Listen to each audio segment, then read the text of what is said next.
C'est ma région sur Sensation. C'est ma région, c'est maintenant. Je suis allé à la rencontre de Franck Marlin, maire d'Étampes dans le département des Yvelines. Il nous présente les atouts culturels suite à la pandémie de Covid-19.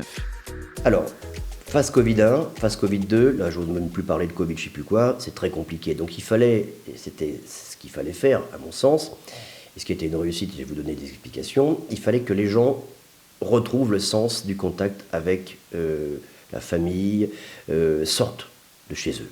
Parce qu'on devient fou quand on reste chez soi, avec cette menace qui passe par la télévision, par la radio, pour dire c'est dramatique, nanana. Il fallait donc donner de l'espoir aux gens, et il fallait se mettre entre la phase de sortie de crise sanitaire et trouver les espaces de vie pour que les gens puissent se retrouver.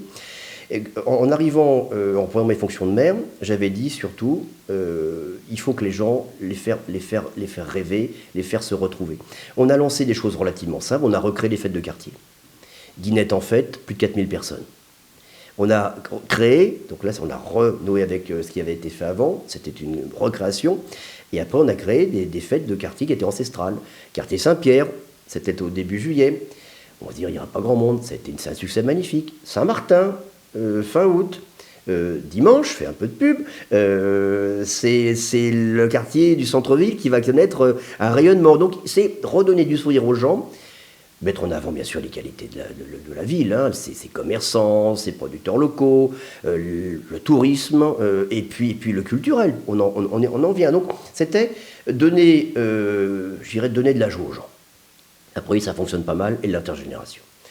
La culture à Étampes, elle est omniprésente. C'est pas par hasard qu'on a été ville d'art et d'histoire. Aujourd'hui, c'est un label qui est maintenant partagé par nos amis du territoire de l'agglomération.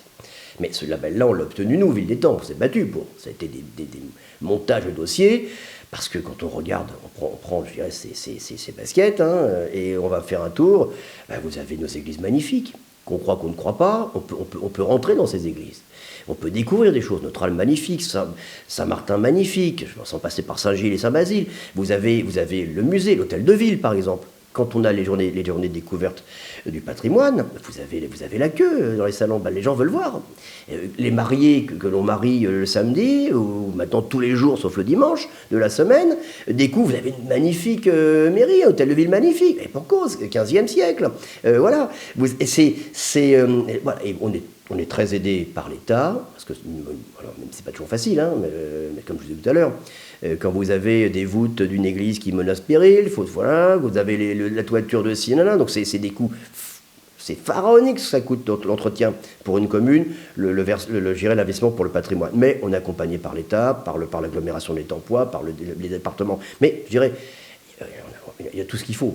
C'est celui qui ne sait pas qu'à Étampes c'est une ville riche en patrimoine, je pense qu'il faut qu'il aille faire un tour ailleurs, ou alors il faut qu'il mette échange de lunettes, qu'il lâche à côté chez nos amis opticiens. Mais voilà, vous avez tout ce qu'il faut aussi pour découvrir un parcours culturel.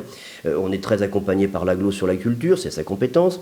Nous on a un volet municipal culturel, on a voulu accompagner également nos amis de l'agglomération par rapport à une programmation un peu différente. Donc on est dans le café théâtre, et des programmations un peu atypiques. Voilà, voilà, la culture elle est là, sur Étampes et sur le territoire. C'est ma région, c'est tout pour aujourd'hui. Rendez-vous demain pour mieux connaître l'Île-de-France sur Radio Sensation. C'est ma région, le magazine de découverte sur Sensation.